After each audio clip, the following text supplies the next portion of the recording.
Salut tout le monde, Fred Rondeau, fondateur d'Altic.ca. Aujourd'hui, petite pépite! Alors, notre pépite du jour, c'est un livre, encore une fois un livre de David Bach, parce qu'il en a écrit plusieurs, puis je trouve qu'ils sont souvent très pertinents. J'ai nommé The Latte Factor. Hein? On dirait que ma première langue, c'est l'anglais. Hein?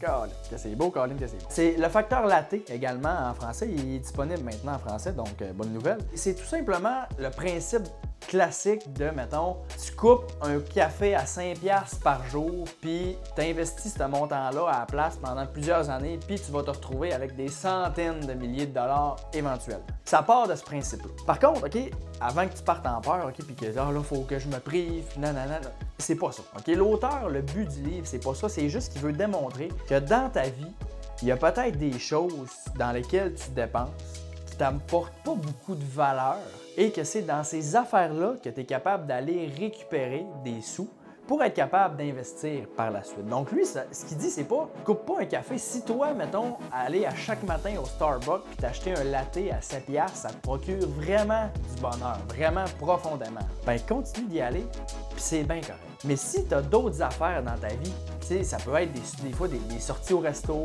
ou des fois juste comme des dépenses Amazon ou des bebelles que tu achètes que tu n'utilises jamais, mais que tu fais comme « pourquoi j'ai acheté ça ?» Ben toutes ces choses-là, c'est ça que tu peux couper parce que c'est facile, ça t'amène pas de valeur dans ta vie, donc tu n'as pas l'impression de te priver. Puis tu es capable de prendre cet argent-là après pour investir. Fait que c'est ça le message de l'auteur, c'est pas de couper le café, c'est juste de couper dans quelque chose qui t'apporte pas de valeur dans ta vie, puis de prendre cet argent-là pour faire quelque chose de plus productif avec.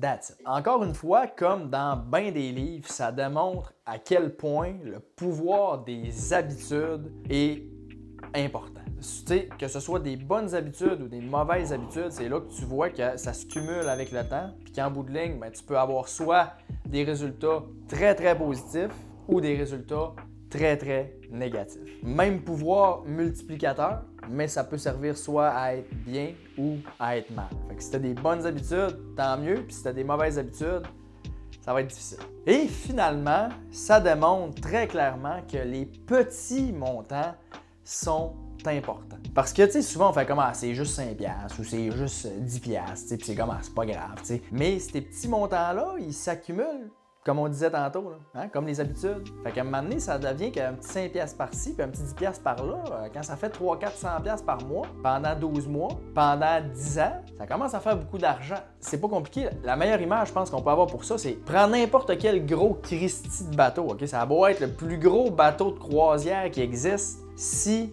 il y a des petites fuites, fais juste laisser assez de temps, puis il va finir par couler pareil.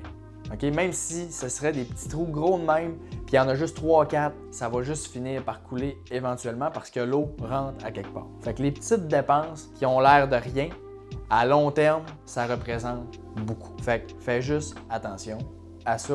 C'est tout ce que j'ai à dire. Puis le but, c'est comme je disais, je le répète, c'est pas de se priver. C'est juste de redistribuer de l'argent qui t'apporte rien en ce moment dans ta vie ou très peu pour le mettre dans quelque chose qui va t'apporter de quoi que tu vas aimer beaucoup plus tard, qui est la liberté ou l'autonomie ou des options et des choix de plus quand tu vas être rendu dans 5, 10, 15 ans. Sur ce, je te souhaite une excellente journée, je te souhaite une excellente lecture, puis on se revoit dans le prochain vidéo pour une autre petite pépite! Salut!